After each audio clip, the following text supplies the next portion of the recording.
আল্লাহ রাব্বুল আলামিন বলেন, ইন্নাদ-দীনা ইনদাল্লাহিল ইসলাম,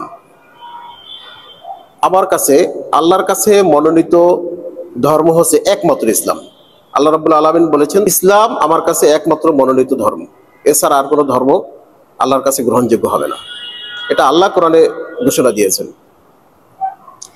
আমরা বলি পৃথিবীতে কত ধর্ম আছে, হিন্দু, বৌদ্ধ, খ্রিস্টান, ইহুদি, তাই না, তারপরে নাসারা, আরো কত কি ধর্ম আমরা বলি, কিন্তু এগুলো কি আল্লাহর কাছে কোনোটা গ্রহণযোগ্য?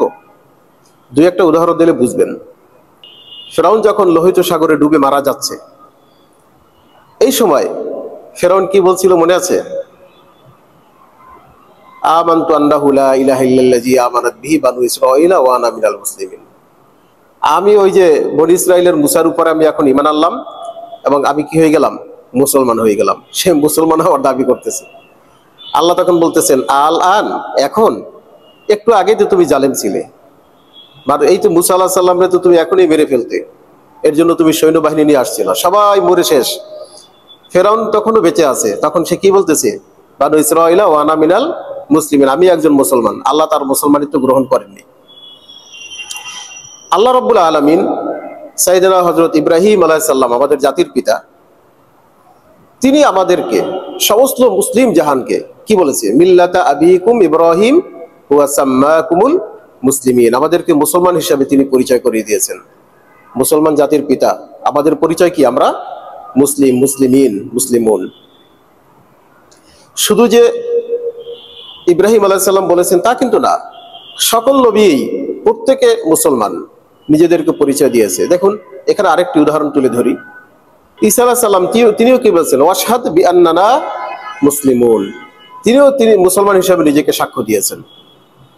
যখন ফেরাউন মুসা আলাইহিস সালাম যখন তার মুজিজা প্রকাশ করলো, তখন ওই মাঠে যত লোক ছিল এর ভিতরে অধিকাংশ লোক, অনেক লোক মুসলমান হয়ে গেছে।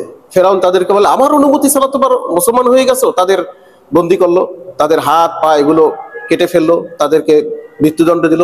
তারা আল্লাহর কাছে ধৈর্য ধারণের, সবরের জন্য আল্লাহর কাছে বললো, আল্লাহ আমাদেরকে সবর দেন এবং আমাদেরকে মুসলমান হিসাবে আমাদেরকে মৃত্যু দেন। সেই কথা আল্লাহ কোরআনে তুলে ধরছেন। দেখেন আল্লাহ কি ওখানে কি বলছে? রব্বানা আফরিগ আলাইনা সবরা ওয়া তাওয়াফানা মুসলিমিন, আল্লাহ আমাদেরকে সবর দেন। তাহলে কি বোঝা গেল? আমরা যাদেরকে অন্যান্য ধর্মের লোক বলি, এরা নিজেদেরকে মুসলমান স্বীকার করছে। এরপর আমরা কি বলি? সূরা কাফিরুনের শেষ অংশে আমরা কি বলি? লাকুম দীনুকুম ওয়ালিয়া দিন।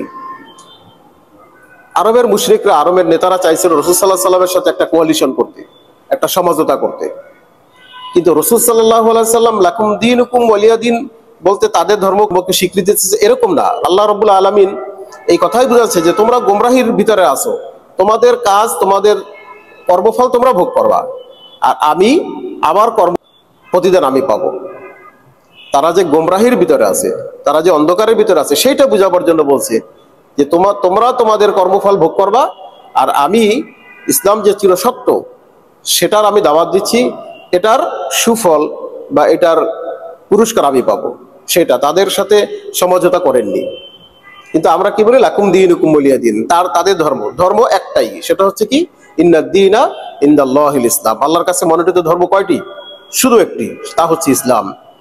সহজ কথা, ইসলাম মানে কি? স্যারেন্ডার করা। একজন মানুষ যদি আল্লাহর প্রতি স্যারেন্ডার না করে, নিজেকে সমর্পণ না করে, সে কখনো মুসলমান হতে পারে না। আর আমরা সৃষ্টির পরেই আল্লাহ যে সাক্ষ্য নিয়েছিলেন, আল্লাহ একটা প্রশ্ন করেছিলেন না? কি প্রশ্ন করেছিলেন মনে আছে? আলাস্তু বিরব্বিকুম, আমি কি তোমাদের প্রভু নই? আমরা সবাই বলেছিলাম হ্যাঁ। কলু বালা, অবশ্যই আপনি আমাদের প্রভু। আমরা তো ওইখানে স্বীকৃতি দিয়ে আসছি, আমরা তো সেই সূত্রে প্রত্যেকে মুসলমান, ভুলে গেলে তো চলবে না। সেজন্য আল্লাহ আবার এটাকে কোরআনে কোট করেছেন, তোমরা ওখানে কিন্তু ভুলে আসছিলা। কলু বালা, আমাকে খোদা বলে, আল্লাহকে আমাকে সৃষ্টিকর্তা বলে স্বীকৃতি দিয়ে আসছো, এখন এসে দুনিয়াতে এই ভাগ করে কোনো লাভ নাই। আমার কাছে ধর্ম একটাই, তা হচ্ছে কি? ইসলাম। অতএব আমরা প্রত্যেক মানুষ যেন আল্লাহর কাছে সর্বোচ্চ সারেন্ডার করি। আল্লাহ কি বলছে? তোমরা পূর্ণাঙ্গ মুসলমান না হয়ে মৃত্যুবরণ করো না। আল্লাহ পূর্ণাঙ্গ মুসলমান হওয়ার জন্য বারবার তাগিদ দিয়েছেন। সেজন্য আমরা পূর্ণাঙ্গ মুসলমান হয়ে পূর্ণাঙ্গ আত্মসমর্পণকারী হয়ে যেন আল্লাহ আমাদের মৃত্যু দান করেন। আমিন।